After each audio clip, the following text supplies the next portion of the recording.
in respect of disbursed amount disbursed, that is 1079.10 crores. And similarly, we are at 10th position among the states in respect of sanctions per lakh of population. So 36 per lakh of population is the status of PM Stand Up India. I just made the further analysis of this PM Stand Up India data. If we look at the loans, because PM Stand Up India can be sanctioned to either SC beneficiary or ST or the woman entrepreneurs. So for SC, if we take, we are at the number 6th position, the state is at number 6th position in respect of accounts and amount 4th rank. And for STs, we are at number 1 position in respect of number of accounts. Pan India, we are at number 1 position for STs. And in respect of amount also, we are at number 1 position. Women, we are at account wise 11th position, amount wise at 8th position.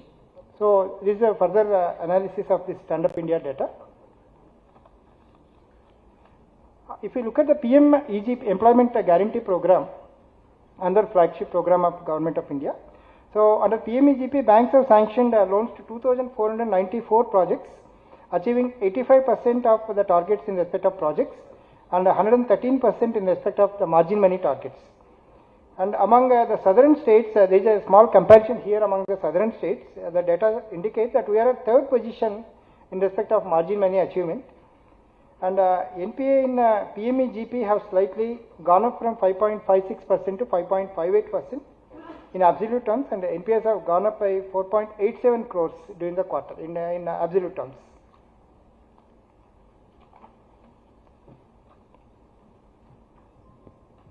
If we look at the bank-wise data of PMEGP, Telangana Gramina Bank has the highest achievement of 277% of the targets.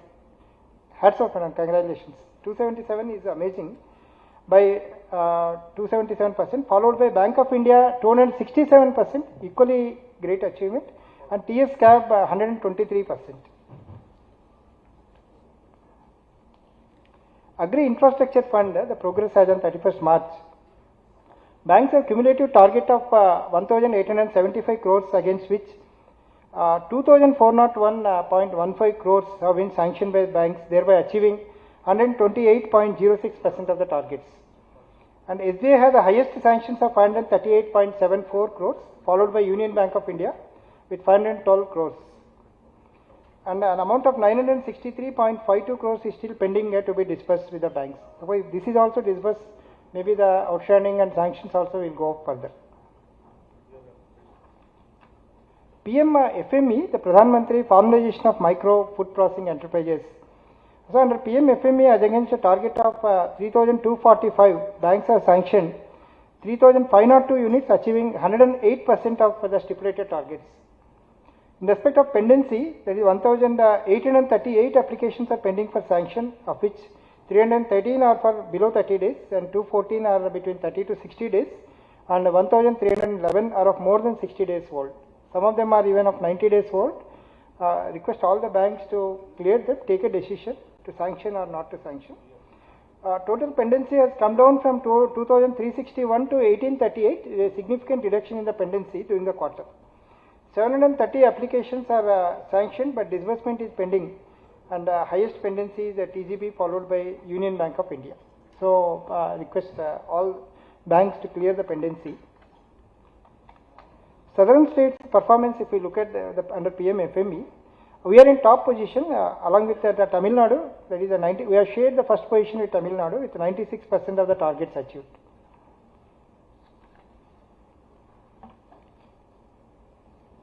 This is another wonderful scheme, the PM Swanidhi, Street Vendors Atmanirbhar Bharat. So under PM Swanidhi Tranche 1, banks have sanctioned 90.29% of the applications, that is 4,20,902. And for the entire year, disbursements also work out to 89.63% of the sanctioned applications. And 43.47% of applications are returned by private sector banks.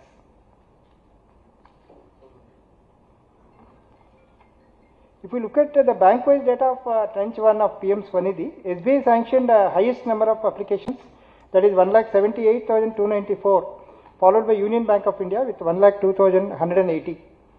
And 72.12% of applications are returned by the HDFC Bank.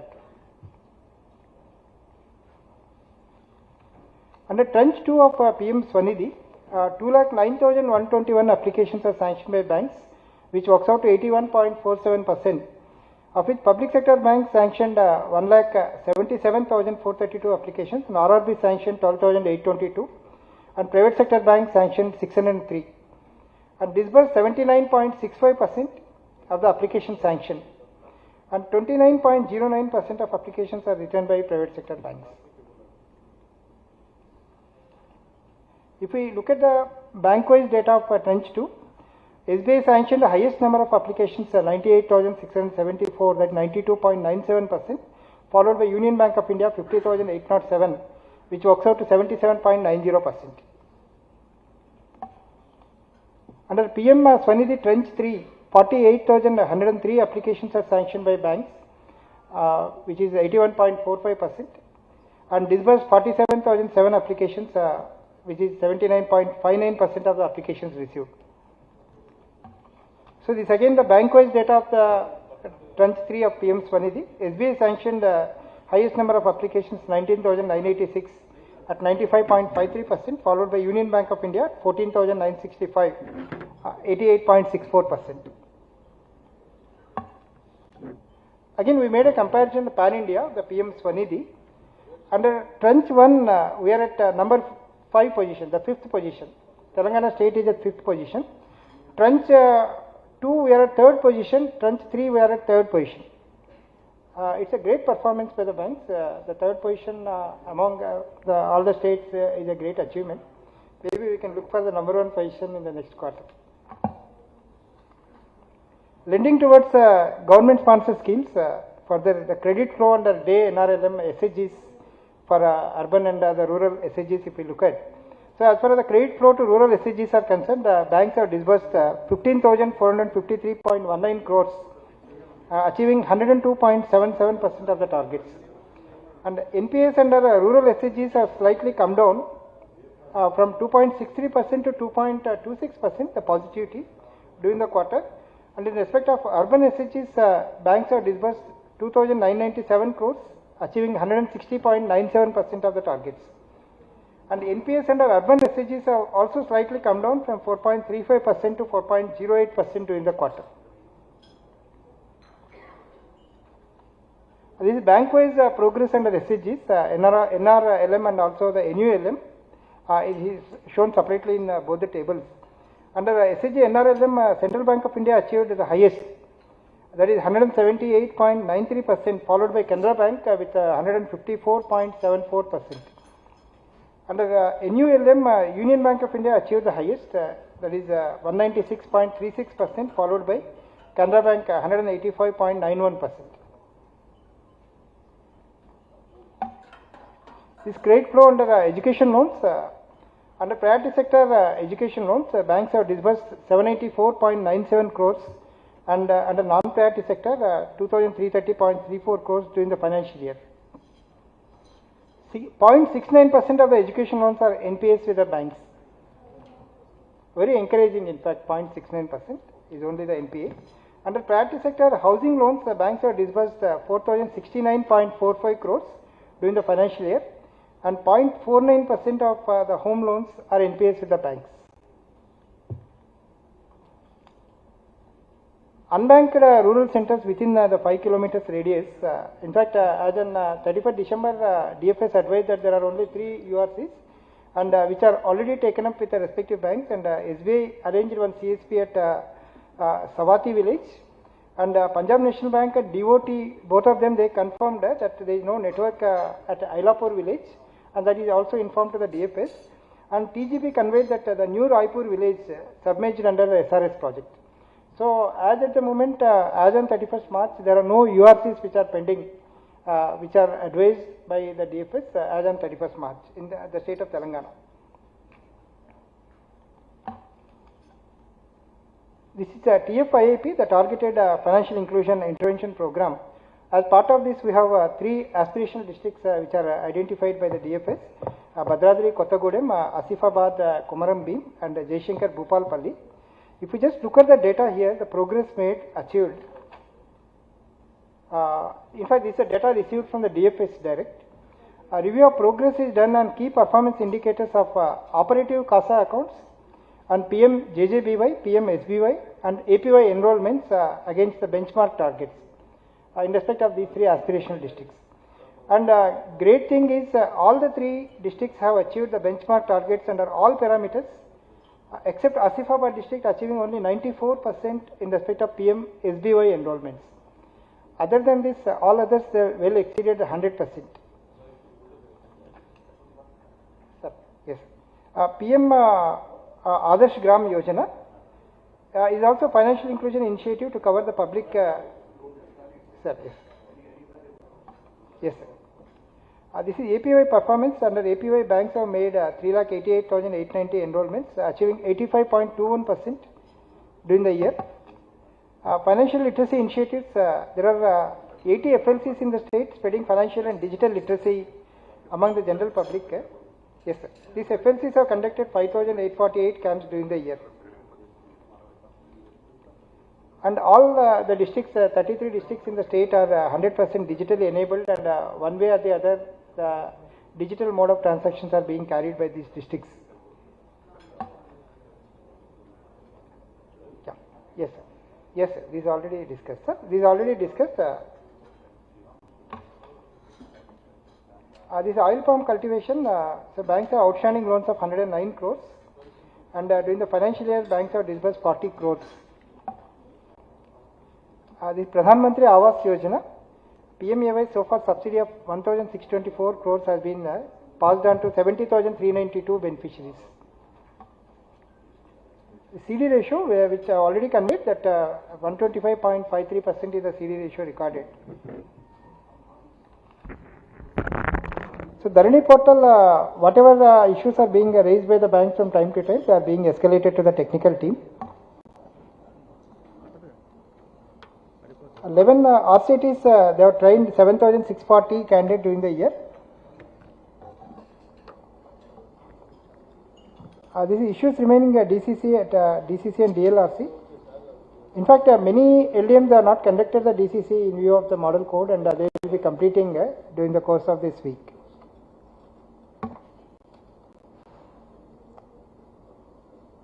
This timely submission of data, which is already discussed. Sir, one item, sir, which is added. In fact, this was not discussed during the subcommittee meeting also. Establishing of RCT at Pedapalli district. In fact, Pedapalli Nizamabad district. So the DCC, they have already given their consent, and they requested SLBC to give the consent. And Union Bank of India, in fact, they have come forward to open the RCT, sir. Pedapalli district. So I request the SLBC forum, if we can okay it, then UB is prepared to open the RCT. They will start the process of that. Yes, sir. So in fact, my presentation comes to an end about the quarterly review of the performance. Sir, any other issues, sir, with the permission of the chair?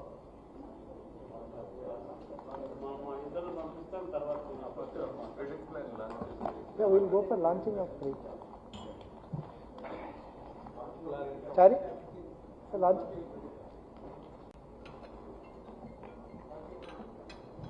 In fact, the most important moment of this meeting has come now, and we will be launching the annual credit plan for all the banks in the state of Telangana for the year 24-25 with the golden hands of the Deputy Chief Minister, sir, and also the Agriculture Minister, sir. Both of them are here very much. So I request both of them to please launch the they're bringing.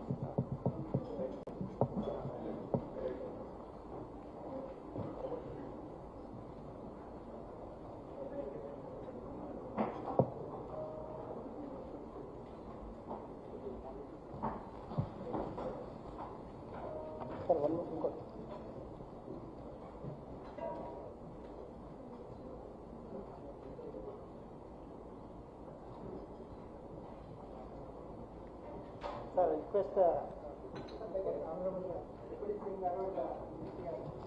please launch the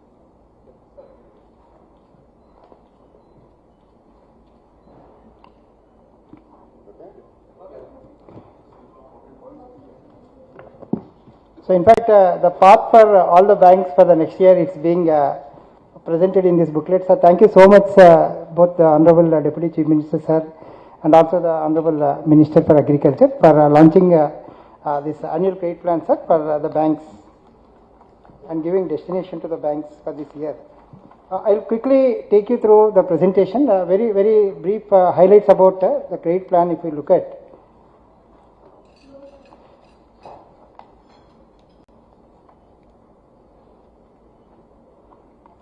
So in fact, the credit disbursement for the financial year 24-25, in fact, just only 2 lines I just wanted to say. We are much thankful to NABARD for providing the potential linked credit plans both at the district level and also at the state level, which have become the basis for preparing the district credit plans by the LDMs and aggregating all these and to come out with a state level the credit plan by the SLVC, which we are presenting now. And basing on the district level plan we have prepared, and I'm just taking you to the slide. The credit disbursement for the financial year 24-25 projected at 6,33,777.48 crores against 2,42,775 crores for the previous year. So there is a phenomenal increase of 161.05% of the ACP target for this current year. Disbursal under priority sector advances for the financial year 24-25 projected at 2,80,550 crores against 1,85,327 for the previous year, with an increase of 51.38% for the current year. And disbursal under agriculture sector for the financial year is projected at 1,34,138 crores against 1,12,763 crores for the previous year, with an increase of 18.95% for the current year. Short-term production credit is projected at an increase of 10.95%, amounting to 81,478 crores for the current year. And investment credit, agriculture term loans and allied activities, they are projected at 28,222 crores with an increase of 57.54%. Agriculture infrastructure funds, they are projected at 5,197.31 crores with an increase of 13.91%. And agriculture ancillary activities are at 19,239.87%, 14.19% is the growth. Micro, small and medium enterprises are projected at 1,29,635.83 crores is projected and at an increase of 137.12%. This is all the projections are based on the potential which is identified, which is scanned, the geographical scanning which is carried by NABARD, and it is by and large it is mapped to the credit potential credit plan which is given by NABARD. In respect of other priority sectors, an amount of 10,768.59 crore is allocated to housing sector. Amount of 2,706.53 crore is allocated to education loans under priority sector only. Amount of 3,301.84 crores is allocated for the other sectors. So in a nutshell, this is the annual credit plan. The same thing whatever I presented now.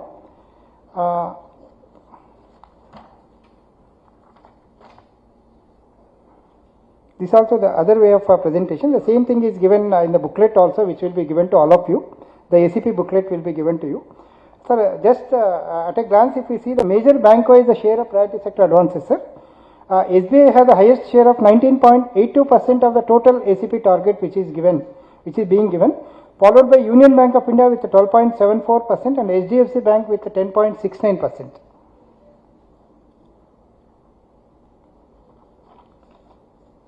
The again bank-wise major share of total advances target of total ACP target of 6,33,777.48 crores. ACP projections for SBI are highest at 1,18,000, followed by HDFC at 12.22%, Union Bank at 11.21%. So these are some highlights. In fact, in the book we are given the bank-wise data, the district-wise data, sector-wise activity, all the other things are given, and wherever the targets are not received, like from KVIC we have not received the target, they are not incorporated in the register, maybe they will be communicated separately. So thank you so much, sir, for giving me these opportunities. Sir, vote.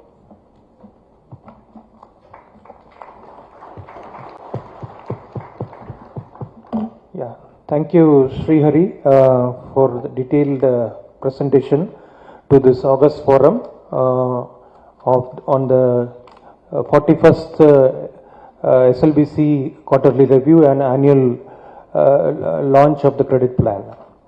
And now I request Madam Chintala Susila, Chief General Manager NABARD, to share her thoughts to this August forum.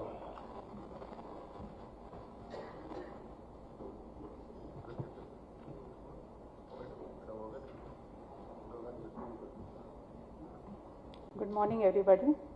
Respected dignitaries on the dais, Shri Batti Vikramarka Malugaru, Honorable Deputy CM of Telangana, Shri Tummal Nageshwara Garu, Minister of Agriculture, Textiles, Marketing Cooperation, Shri Ramakrishna Rao Garu, Additional Chief Secretary, Shri Kamal Prasad Patnaik ji, RD RBI, Shri Rajesh Kumar ji, CGM SLBC President, Shri Mitra ji, SLBC Convener, and all the heads of various departments of Government of Telangana and the senior functionaries and bankers.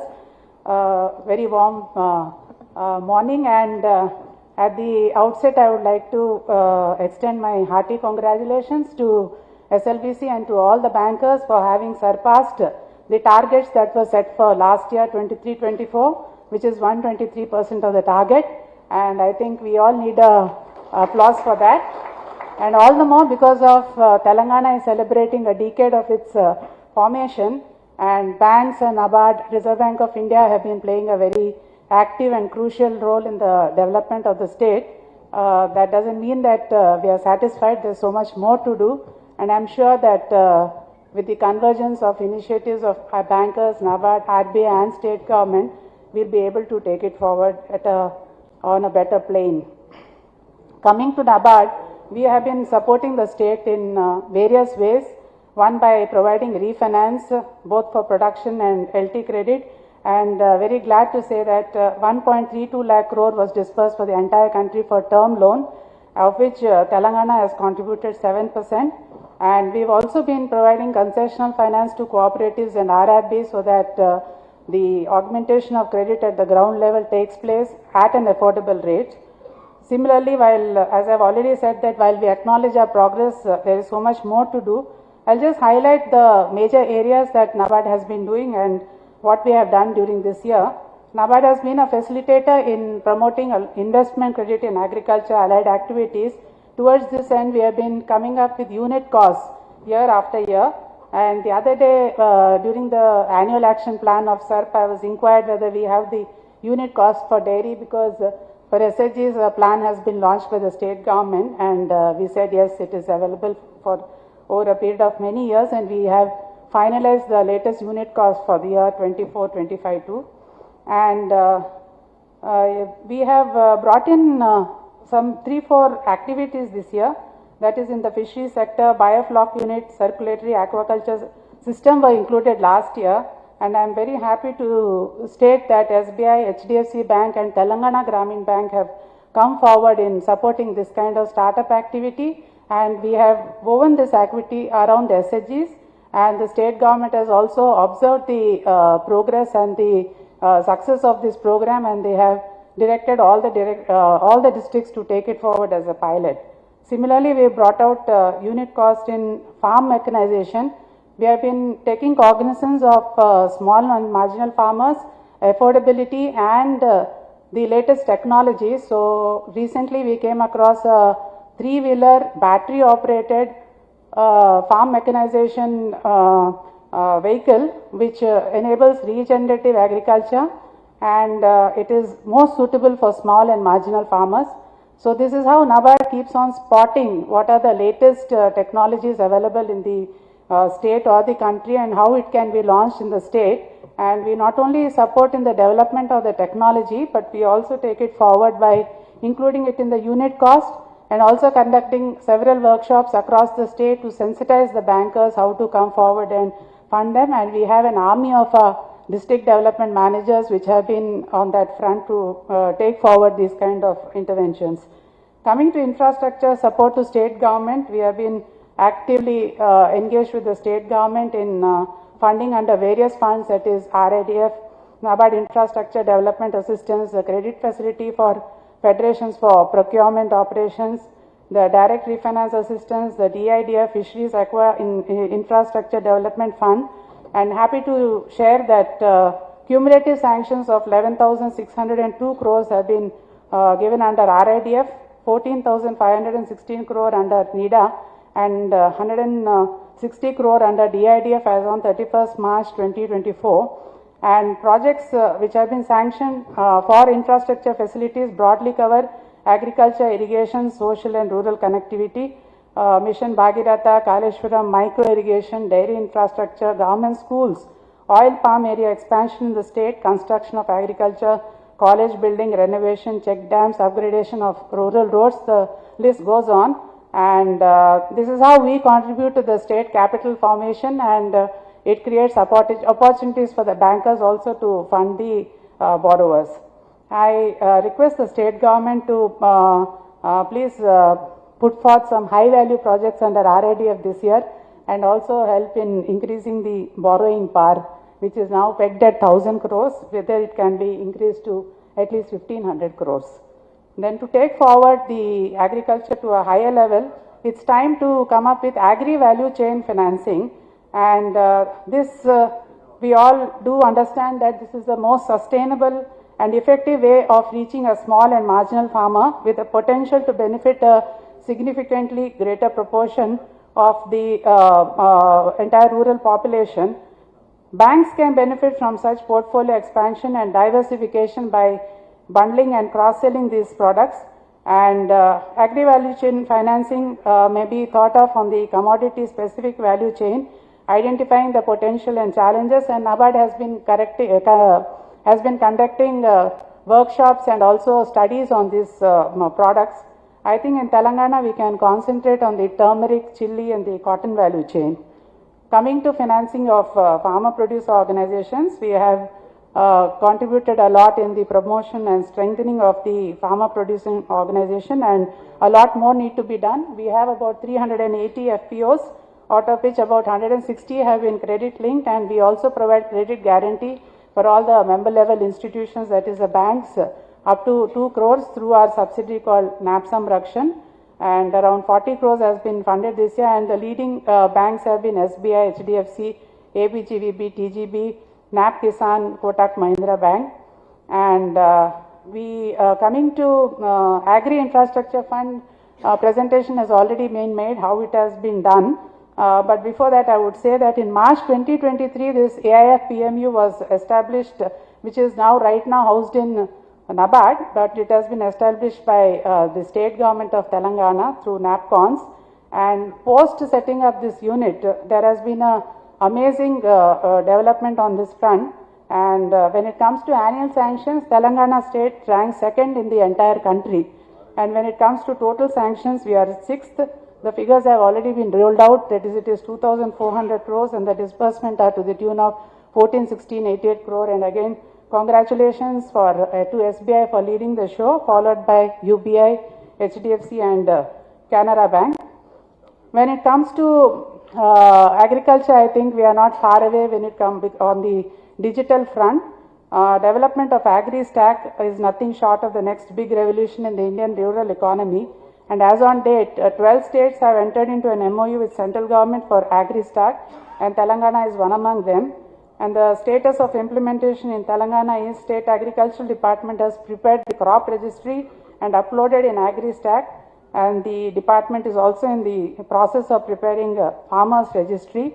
So we request the state government to give a push to this, and NABARD is ready to collaborate on this fund. Then climate change is a very big issue, and green financing is also in the forefront and is being discussed on a large scale across. And we have a bed of self-help groups and farmer producer organizations which we are proud of in the state of Telangana.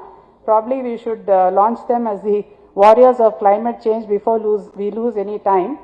And we in NABARD, we are the national implementing entity for adaptation funder under UNFCCC, GCF and National Adaptation Fund for Climate Change. And we have already collaborated with Asian Development Bank to tap climate capital to fund agri and natural resources. We have also come out with a green taxonomy, which is now being incorporated in credit assessment and tagging green projects. In Telangana, we have implemented 2 NAFCC projects on resilient agriculture households through adaptation to climate change and restoration of degraded landscape to natural state of ecosystem for climate resilience and livelihood improvement of vulnerable communities covering 10 districts of the state. So as on date, we have also supported 37 climate proofing projects in 20 districts covering an area of 4,838 hectares and about 6,000 beneficiaries, of which 12 are ongoing. Similarly, to address the challenges in the meat value chain, we collaborated with ICAR NRC Meat in Hyderabad for wholesome meat production and value addition for small and medium scale entrepreneurship development. And the same has resulted in prototype of Swachh Meat Van, a hygienic slaughtering unit for small ruminants, and Wow Hut, a composting unit for solid and liquid waste management. In the recently concluded unit cost committee meeting, we have also finalized the unit cost of this, and that can be covered by the banks under Animal Husbandry Infrastructure Development Fund. Similarly, we have also collaborated with PJT SAU on direct seeding of rice through drones. So this is the first ever intervention in India, and now other states and governments are following. And the seed can be sprayed in 6 minutes in 1 acre, which leads to efficient system and also tackling the labor issues other than spraying of pesticides and fertilizers.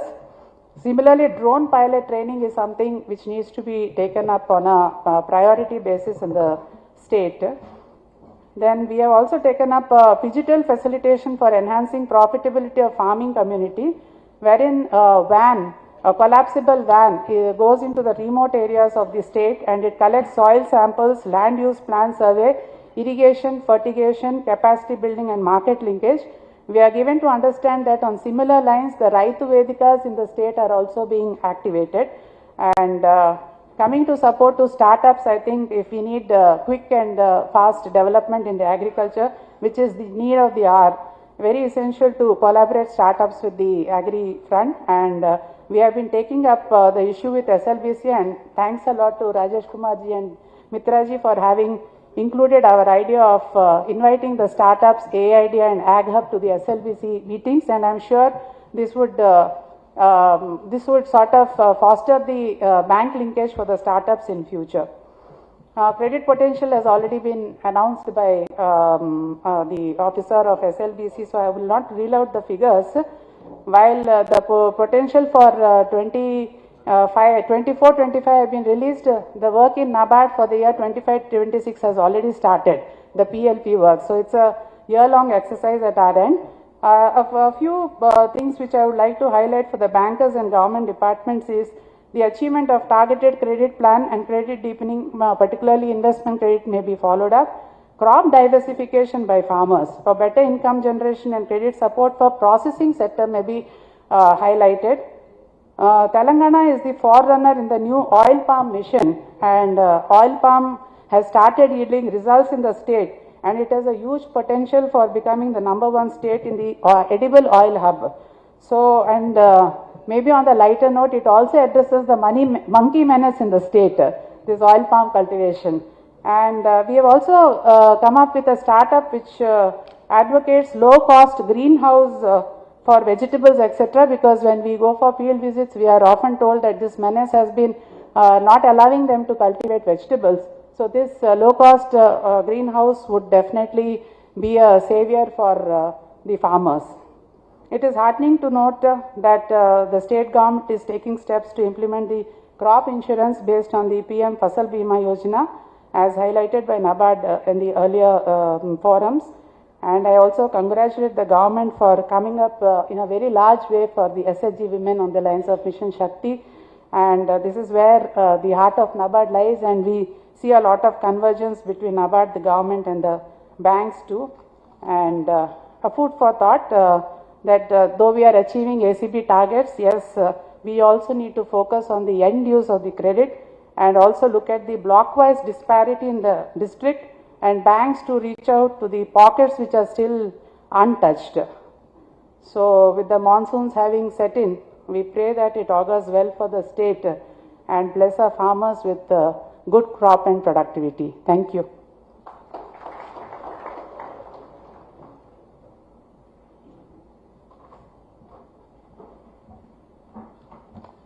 Thank you, Sushila Madam, CGM NABARD, for your interesting and insightful speech. NABARD has always been in the forefront of rural and agriculture development in Telangana and rest of the country. And now I request Shri Kamal Prasad Patnaik, Regional Director, FIDD, RBI, to share his thoughts to the August Forum.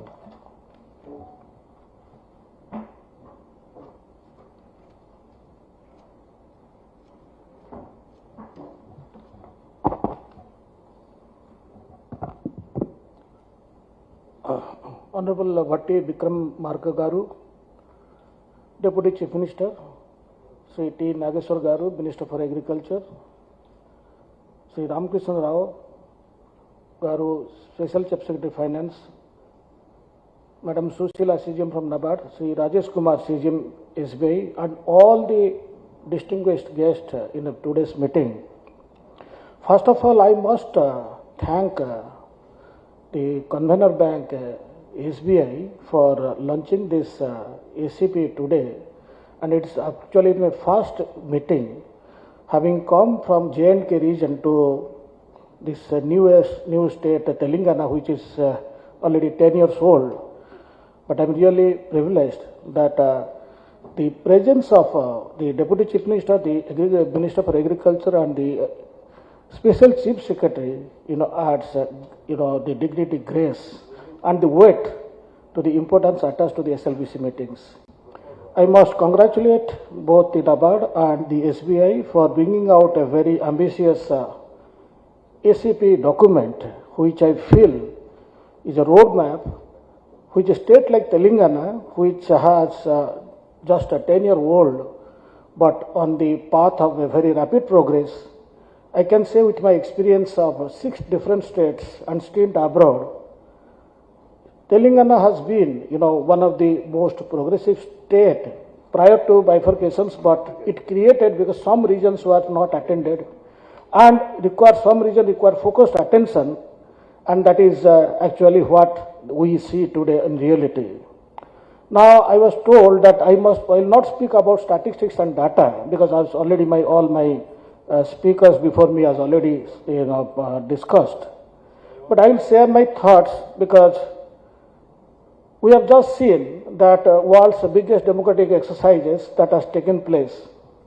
And we are really grateful that the presence of Deputy Chief Minister and the Minister of Agriculture, who represent the hopes, aspirations, and will of the people of Telangana, they are so committed and devoted for the uplift of particularly the citizens of Telangana and more so of the farmers. And being from RBI, from Central Monetary Authority, what could be our role, in this exercise, which is the SLBC, which is the highest forum in the state, where the government officials, the bankers, and the senior functionary of the government, the many chief ministers, deputy chief minister, everyone from the government is closely involved to chalk out their roadmap for the development. And I'm really happy. I was going through the foreword of this annual credit plan by Honorable Chief Minister Sri Reddy Garu. Actually, I'm greatly inspired by one of the statements which he laid out in the the third paragraph of his foreword. He says that any plan must actually explore human capabilities for betterment of the society. Now, Telangana, I know from my experience, is one of the agriculturally prosperous state, but it has a long roadway to go, long way ahead of it. Now, unless we innovate, unless we give preference to agripreneurs and the human capabilities which the Honorable Chief Minister is speaking, perhaps we cannot achieve. My reason being saying that we are all present in this room, we do not even constitute 1% of the population, not even 1%, maybe 0.1% of the population. We are going to decide maybe 60 to 67, 65% of the population who are not in the room. I am taking all over India figure. But similarly, if you can bring down to Telangana, maybe less than 1% of the citizens being in here, will be discussing about the fate or the future of nearly 60% of the citizens of Telangana, who may be farmers, who may be SME entrepreneurs, who may be small, business owners. But the Chief Minister has been very right that the state cannot progress unless we give everything to the entrepreneurs, particularly agripreneurs. He was straight on target. He says the state cannot move further unless we empower the women and the SHGs for the betterment society. What a powerful statement he has laid out. And I'm sure that the state is on the path of a great future ahead of it, and being one of the newest states in the country, it has new capabilities to explore, new skill sets to acquire, and all of us, particularly those on the dais and not on the dais, have a great role to play, that SLBC as a forum is used as a means to identify bottlenecks, identify weaknesses, and to create an environment where I believe it is kind of in some state, it is a kind of a cart. I will give an example. This SLBC forum can create a bullock cart, can be a horse-driven cart. In a bullock cart, in the two bulls, one of the bull could be the government officials, the other bull could be the bank officials. And it is driven by the Honorable Chief Minister or the Deputy Chief Minister, everyone, how the state should be run. But I can say Telangana is a horse-driven cart, where one of the horse is the government officials, the another horse is the bankers, and NABARD being a knowledge provider, RBI being an economic policy framer, that we guide that this cart moves on the right directions. And wherever there is a deviation, the cart goes astray, the NABARD and the RBI and the government is there to put the cart on the right path. I'm really happy the cart is on the right path, and I'm really very happy that both the government officials and the bankers here have a very good relationship and very good liaison. And thanks to the role played by SLBC convener, I see the lot of vibes, lot of vibrancy in this room, and this state is really on the path of a bright future ahead. Thank you very much, sir, for this opportunity to share my thoughts.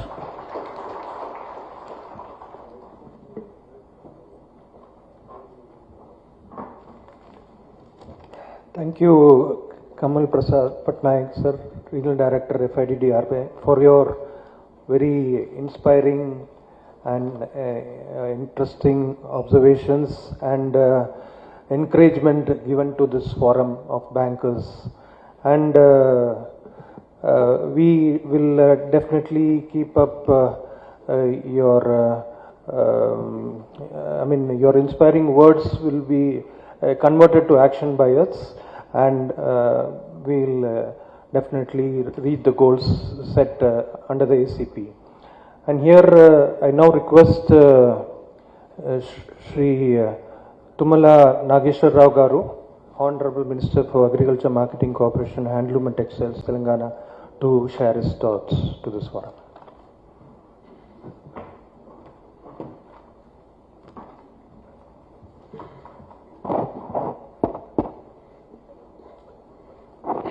గౌరవనీయులు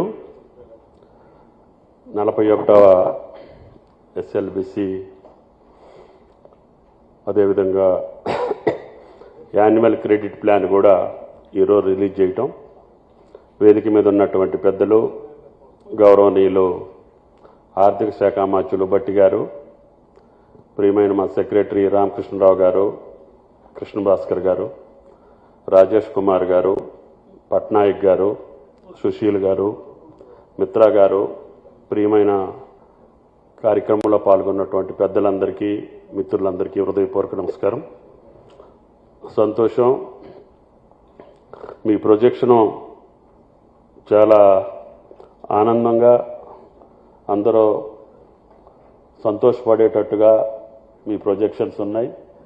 అదేవిధంగా disbursement దాని యొక్క ఫలితాలు కూడా అదే పద్ధతిలో రాబట్టేదానికి ఇప్పుడు పట్నాయక్ గారు చెప్పినట్లుగా ఒక పక్క ప్రభుత్వం, ఒక పక్క బ్యాంకర్స్ సమన్వయంతో ఆ ఫలితాలు ప్రజలకి, ఈ రాష్ట్రానికి దేశానికి అందించేటటువంటి ప్రముఖులు మీరు.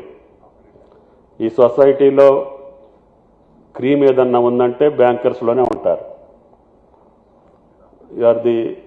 మీరు ఈ దేశం యొక్క పునర్నిర్మాణం కావచ్చు, అభివృద్ధి కావచ్చు, భవిష్యత్తు కావచ్చు మీ చేతుల్లో ఉంది. దాన్ని అమలు చేసేటటువంటి మా అధికారులు, ప్రభుత్వం కూడా. ఇది యంగెస్ట్ స్టేటు, 10 సంవత్సరాల వయసు కలిగినటువంటి రాష్ట్రం. అనేక ఒడిదుడుకులకి, ఆటుపోట్లకి, పోరాటాలకి, ఇబ్బందులకి గురైనటువంటి రాష్ట్రం. మీకు తెలుసు, ఇది కేవలం భూగర్భ జలాల మీదనే ఆధారపడి వ్యవసాయం చేసేటటువంటి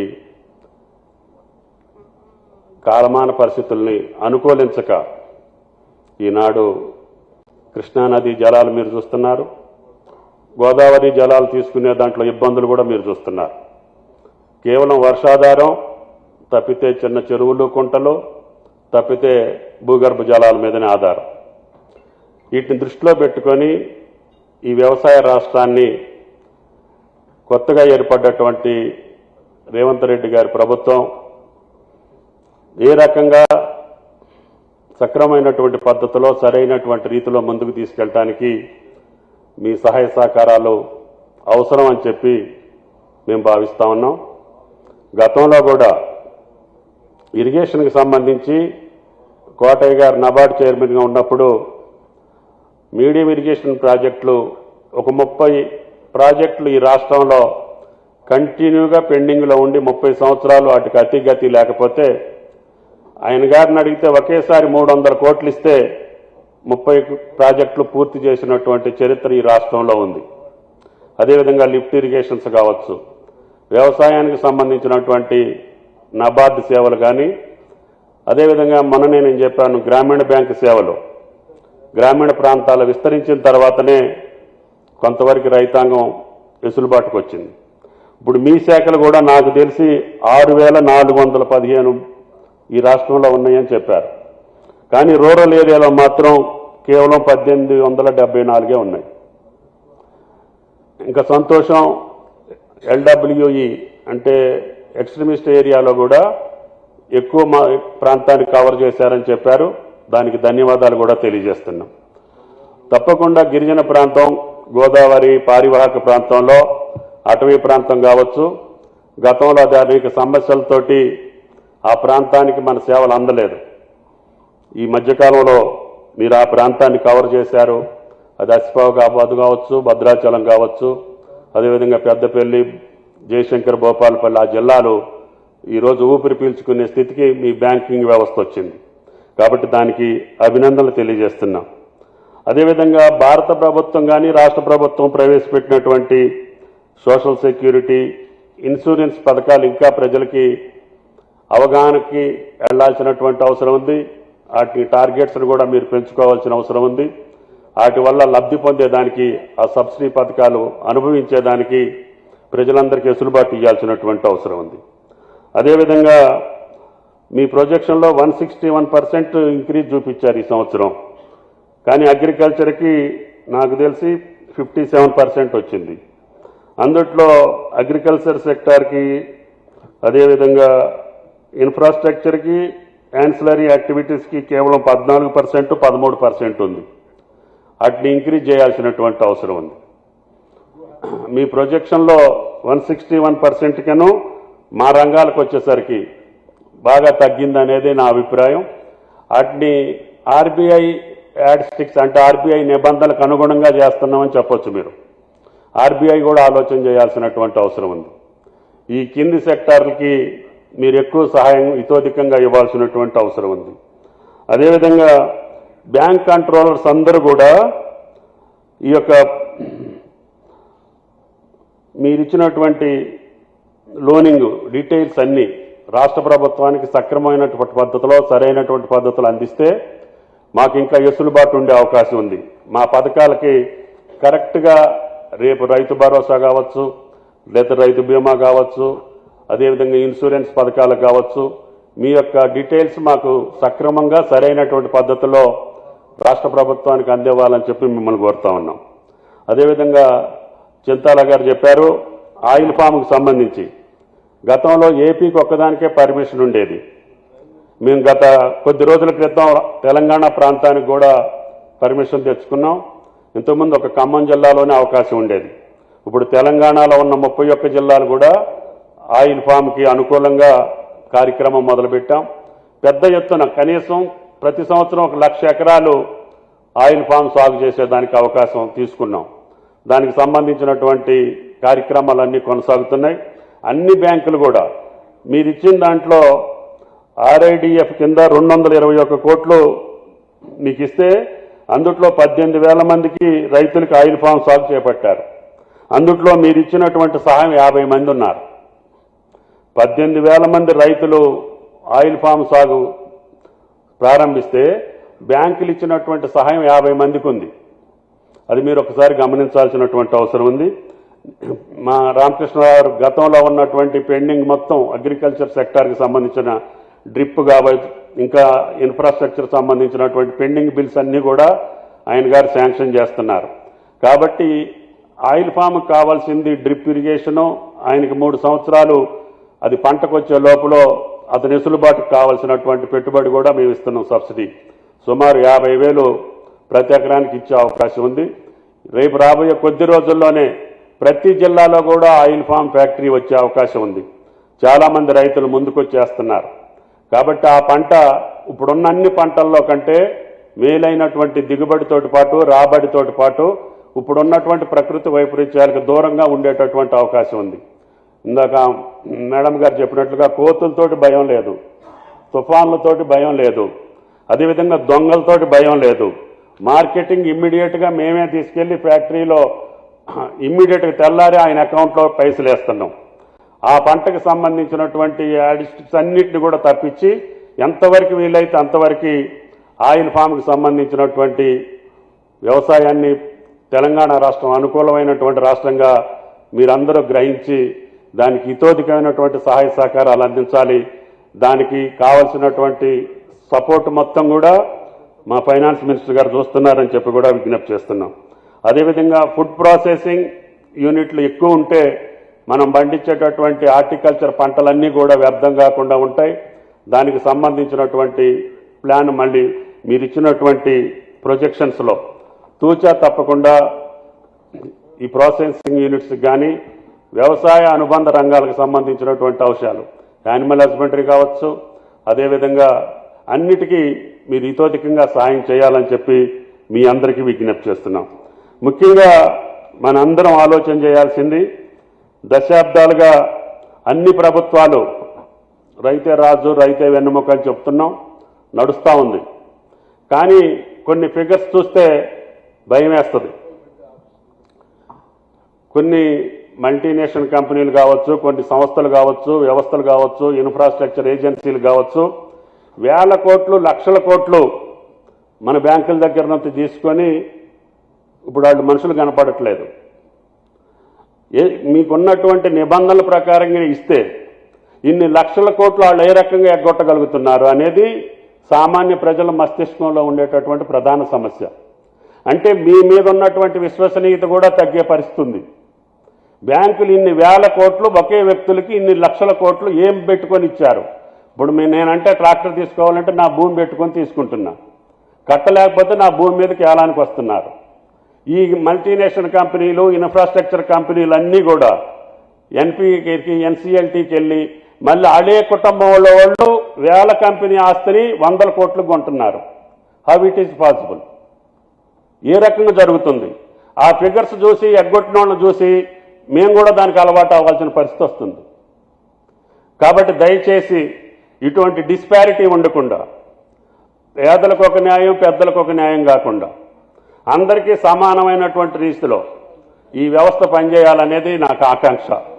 కాబట్టి దయచేసి వాళ్ళని వసూలు చేసే స్థితిలోనన్నా ఉండాలి. వాళ్ళ యొక్క ఆస్తులు మీరు నా భూమి తాకట్టు పెట్టుకొని మీరు ఇచ్చినప్పుడు వాళ్ళకి ఏం తాకట్టు పెట్టుకొని అన్ని 1,000 కోట్లు 1,00,000 కోట్లు ఇచ్చారని చెప్పి ప్రజలు మమ్మల్ని అడుగుతున్నారు. ప్రజల దగ్గరికి వెళ్ళినప్పుడు ఆ ఈము పక్షులోళ్ళు ఉన్నారు, 15 సంవత్సరాల క్రితం వాళ్ళకి లోన్ ఇచ్చాం, వాళ్ళకి బైబ్యాక్ అరేంజ్మెంట్ చేయలే. ఒక ప్రైవేట్ కంపెనీ వాడు బైబ్యాక్ అరేంజ్మెంట్ చేసుకొని పైసలు ఇవ్వకుండా వెళ్ళిపోయిండు. ఆ పక్షులు నీళ్ళు అడవిలోకి వదిలిపెట్టాల్సిన పరిస్థితి వచ్చింది మార్కెటింగ్ లేక. వన్ టైం సెటిల్మెంట్ చేయండి అయ్యా బాబు అని వాళ్ళు 15 సంవత్సరాలు బట్టి తిరుగుతున్నారు. మనోళ్ళు దాన్ని యాక్సెప్ట్ చేయట్లేదు. నేననేది ఏంటంటే న్యాయం, ధర్మం, రూల్స్ ఉంటాయి, ప్రొసీజర్స్ ఉంటాయి, పద్ధతులు ఉంటాయి, కానీ మానవీయ కోణం కూడా ఉంటుంది. ఆ మానవీయ కోణాన్ని మీ విధులకి భిన్నం కాకుండా, మీ బాధ్యతలకు భిన్నం కాకుండా, మీ నిబంధనలకు భిన్నం కాకుండా ఈ యొక్క ప్రజల్ని సక్రమమైనటువంటి రీతిలో మీరు ఆలోచన చేయాల్సినటువంటి అవసరం ఉంది. మన వ్యవస్థల మీద విశ్వసనీయత ఉంటే అందరం కూడా రేపు అతి కొద్ది రోజుల్లోనే తెలంగాణలో మార్పు తెచ్చుకునేదానికి అవకాశం ఉంటుంది.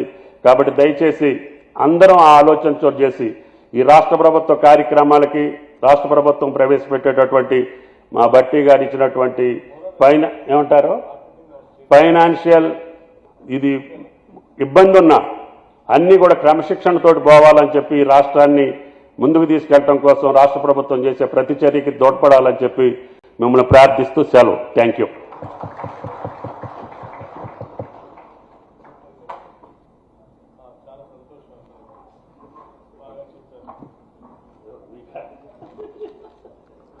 Thank you, Honorable Minister for Agriculture, Sri Nageshwara Garu, for sharing your thoughts and concerns, and we have noted the same, and we will take it forward through this forum for the development of the state. Now I request Honorable Deputy Chief Minister Sri Batti Vikramarka Mallu Garu to address this gathering.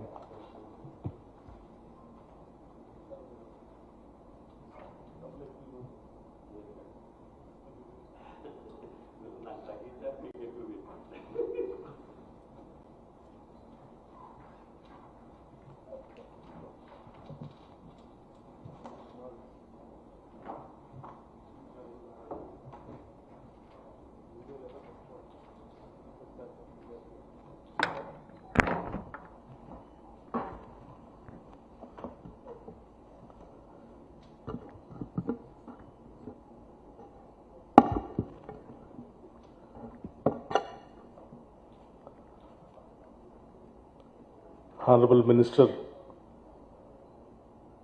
for Agriculture and Sri Tummal Nageshwara Garu, and our Special Chief Secretary Finance, Government of Telangana, Sri Ramakrishna Rao Garu, Sri Rajesh Kumar Garu, Chief General Manager, State Bank of India, Kamal Prasad Patnaik Garu, Regional Director, Reserve Bank of India, Srimati Chintala Sushila Garu, CGM NABARD, and other dignitaries on the dais, and the respective bankers of various banks.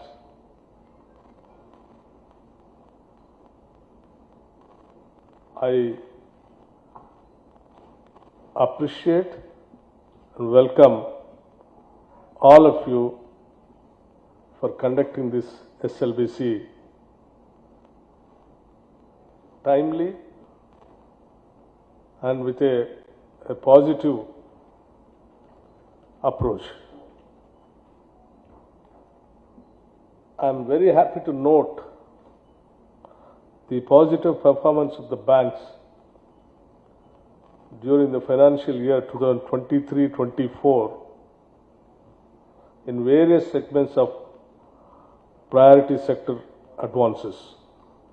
Though there are a little bit discrepancies, but by and large, it is more appreciable.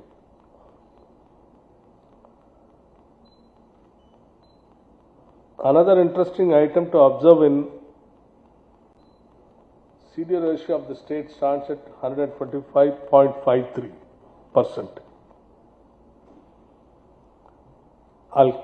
I'll come to the CD ratio of the issue, the end of my speech.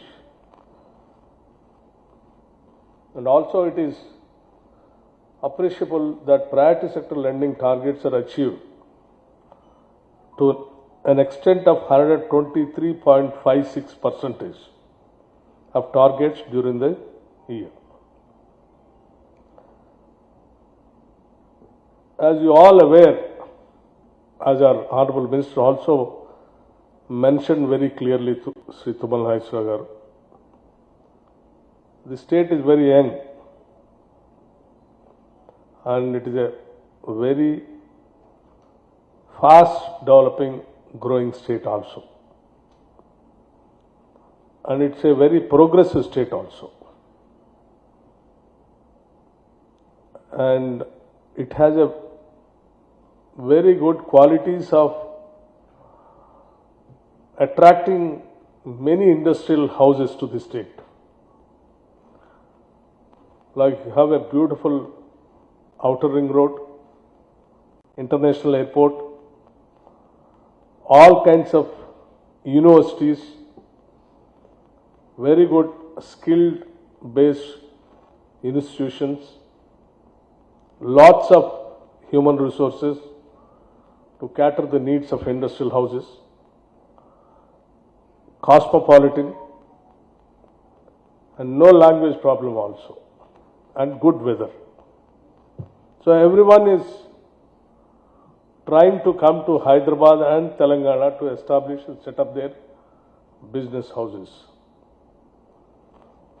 So no state can develop, nor no society can develop without a proper positive bankers. The lending is any state's future depends upon the good lending.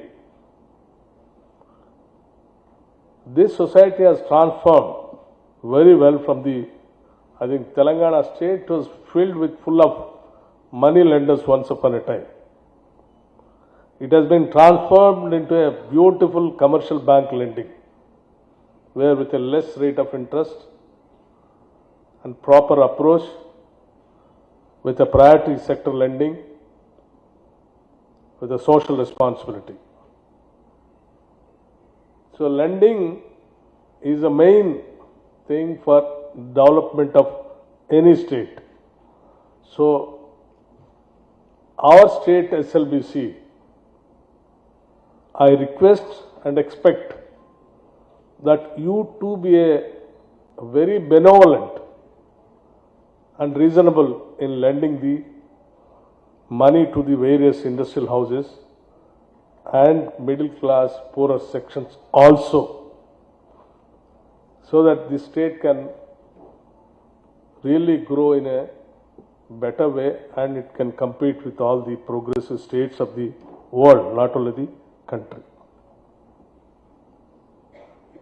And you all aware, the state, the present government, Indiramma Rajyam, with a social human face, very focused and agro-based, and also core industry,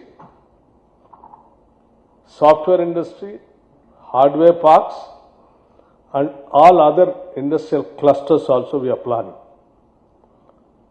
Apart from the existing outer ring road, we are also planning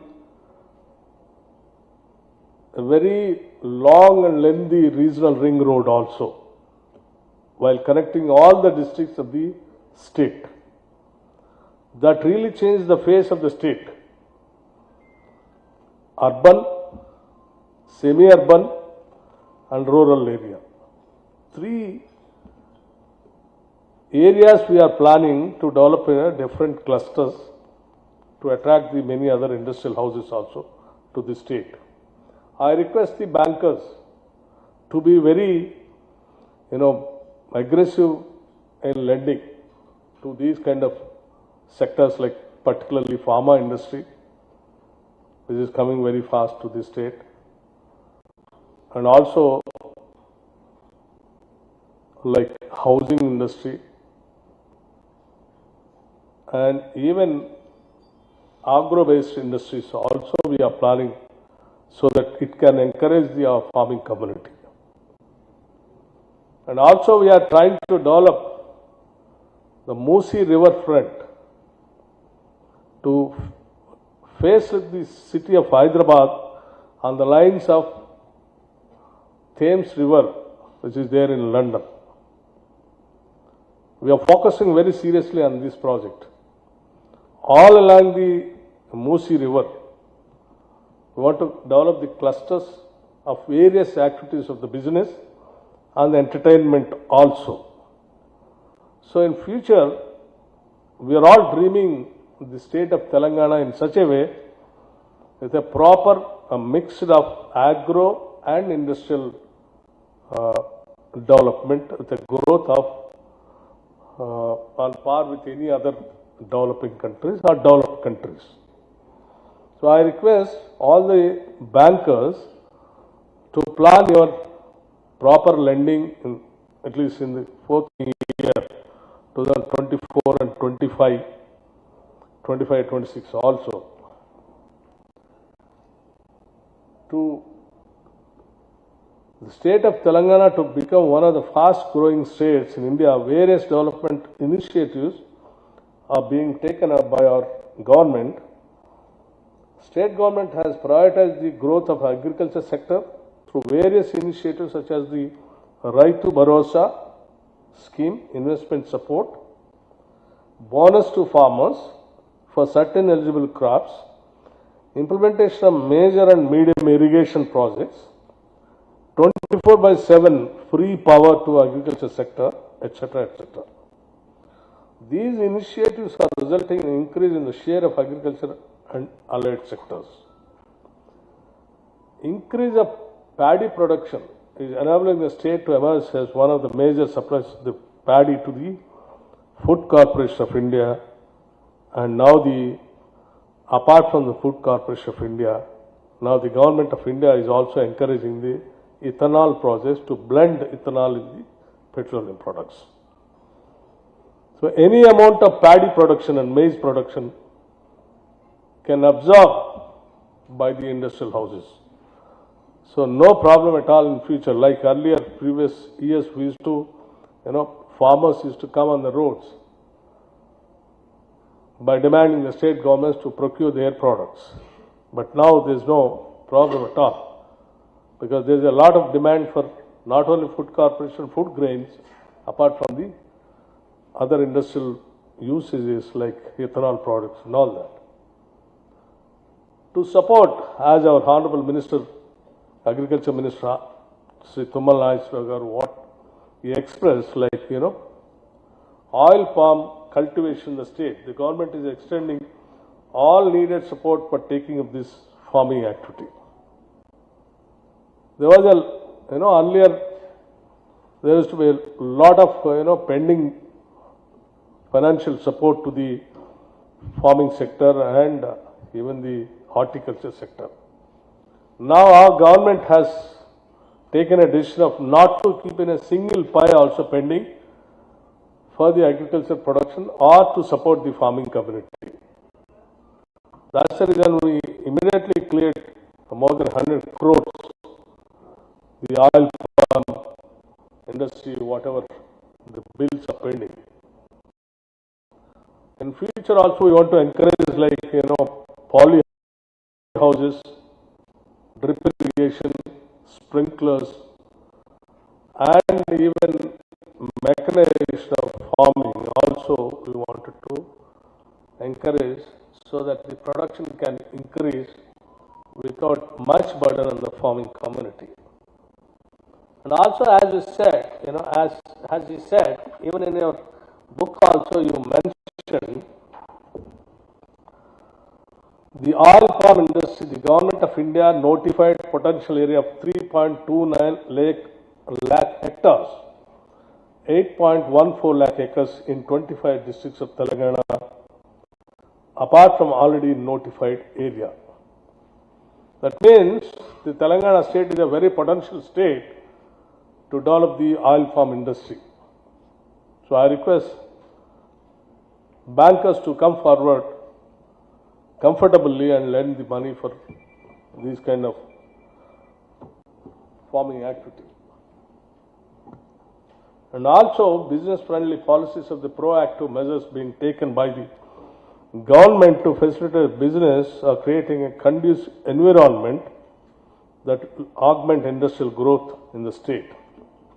The state has been making continuous effort for the growth of the industrial sector through its innovative policies, which are resulting in increased investments and employment opportunities.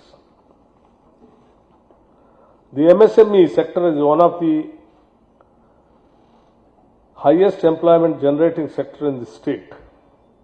I request the banks to extensively lend and support the small business and street vendors. Though the state government is extending subsidies to various sections of the society, institutional credit to wider sections of the society, more particularly the weaker sections, is essential for overall development of the society. As I see your book, the priority sector lending and other lending like weaker sections lending, though you have mentioned that you are comfortably reached the targets, but I see it is not that appreciable also in these lendings. In some of the SC Finance Corporation lending, they have even to the extent of writing letters to the bankers of sending them their subsidy amount back is something alarming. The SC Corporation has forwarded the granular data on ungrounded units for which subsidy has already been released and requested banks to return the unspent subsidy portion. Generally, the banks have to demand the state governments to send your subsidy amount at the earliest, but it is vice versa. So I request the banks to have a social responsibility and with a human touch. And also, if you see other areas,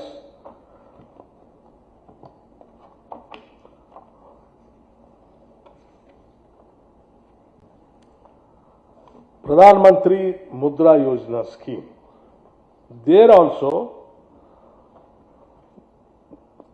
some of them have not reached their targets, like 75%, 71% to public sector banks. But whereas private sector, 125.43%, which is vice versa. Generally, private sector banks, they don't come forward. But nationalized banks, here if you see, it is only 75%, the book which you have given to me. So that's where we all have to concentrate more and more. And even RRBs also, regional rural banks, theirs is only 71%. So these things are really,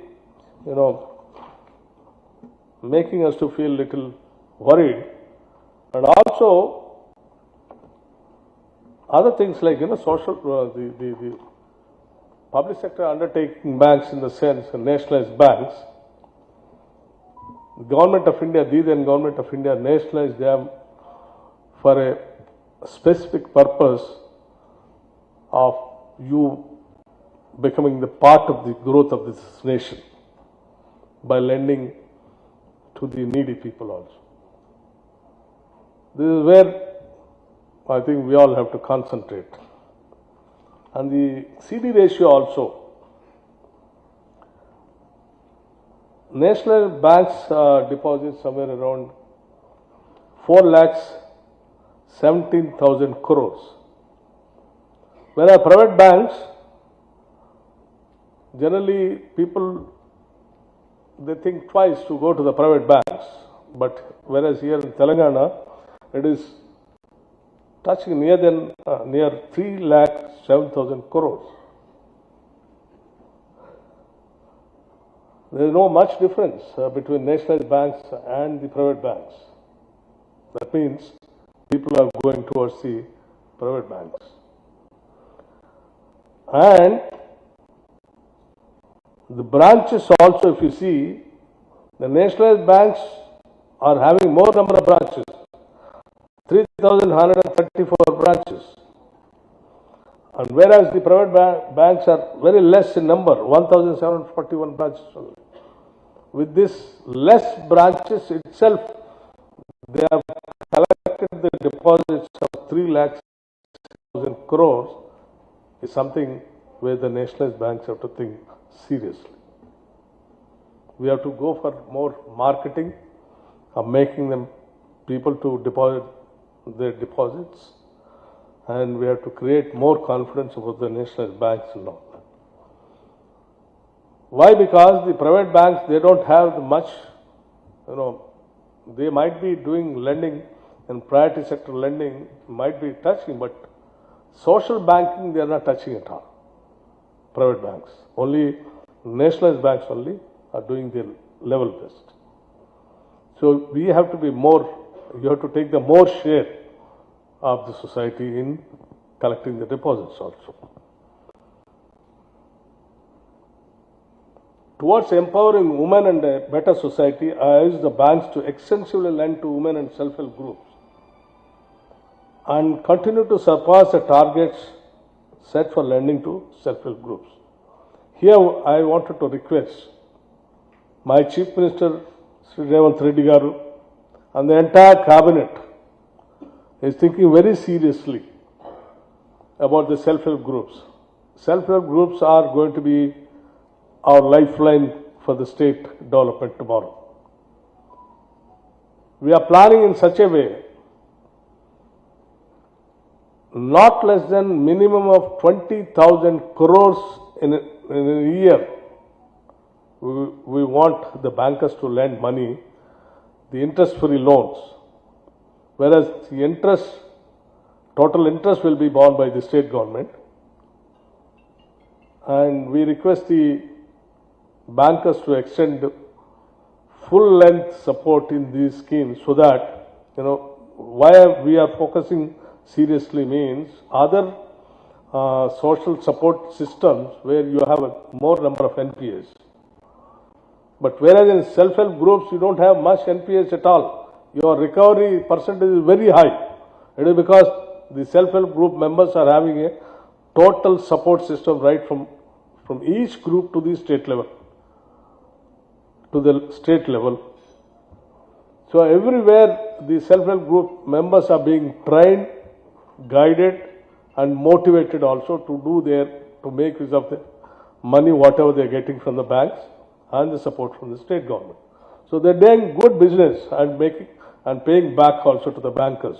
So it is going to be a very safe lending even for the banks also. And it's a good thing even for the society also. So we request you to extend more support to the self-help group members. In these 5 years, we want to reach the target of 1 lakh crores rupees to the self-help group members of the state. So I request all the bankers to plan and think seriously about in these lending. And also banks have been doing commendable service in the financial inclusion area, and I request the banks to continue their focus on financial initiatives, ensure saturation in opening of PMJDY and coverage of beneficiaries under social security as well as the insurance schemes also. I congratulate the convener of bank, State Bank of India, which is our main bank. Other banks, lead district managers and departments involved in launching of annual credit plan, and I am sure banks will strive to achieve the credit plan targets for the current financial year of 2024-25. I wish you all the best. While concluding, I have few more things to bring to your notice, like, the present government even thinking of going for the affordable housing and weaker section housing also very seriously. Indirama housing scheme for homeless people, for each house 5 lakh rupees that we are planning.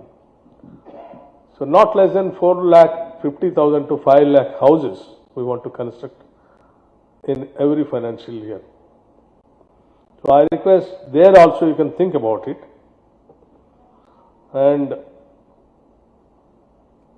RIDF, as our madam requested the state government to take more, from 1,000 crores to 1,500 crores. Yes, definitely, madam, we'll take your advice and suggestion.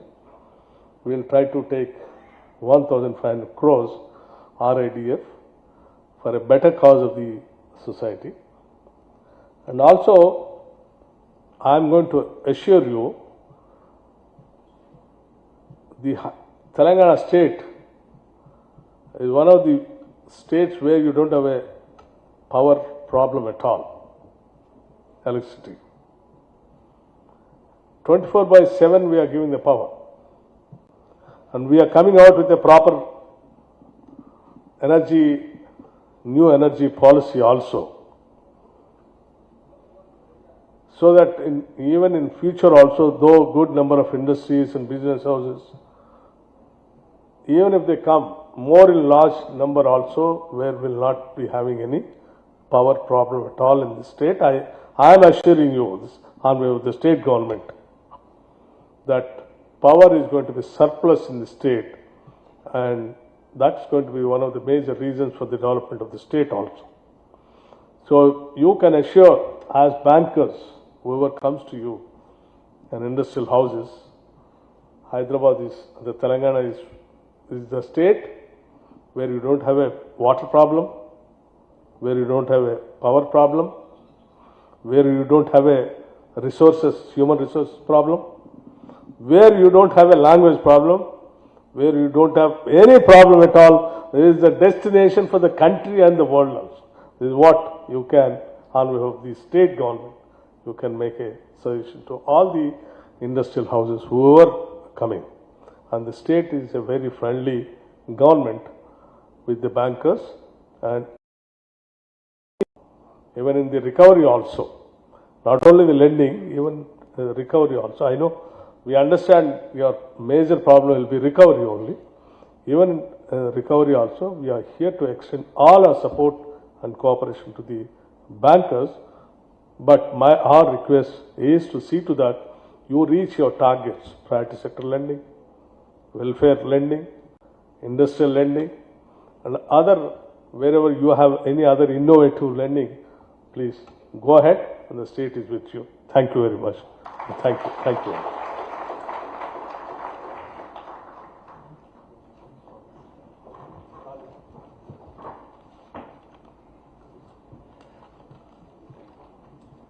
Thank you, Honorable Deputy Chief Minister Batti Vikramarka Mallu Garu, for sharing your vision on the development path of the state, and what the message you have conveyed will be taken forward by SLBC and the banks. And thank you once again to both the ministers for sparing their valuable time, honorable ministers for sparing the valuable time and sharing the thoughts. And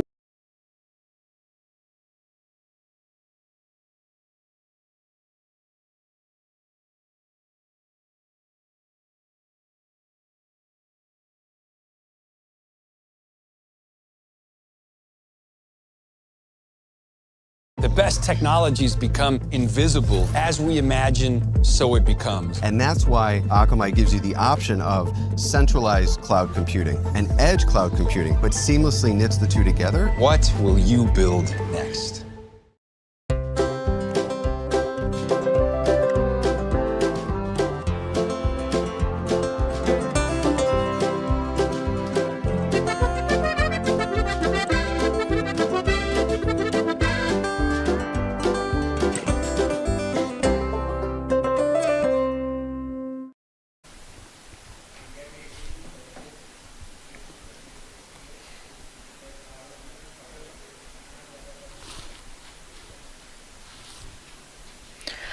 Hello everyone, this is Neil from Edureka and welcome to this Edureka live session on learning Informatica in 60 minutes.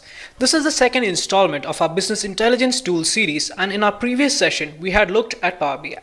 Now Informatica is the market's leader when it comes to data management, data integration, data processing, basically anything that deals with data. Now even if you have a 3-hour session on Informatica, we would still not be able to complete it, explore it as such.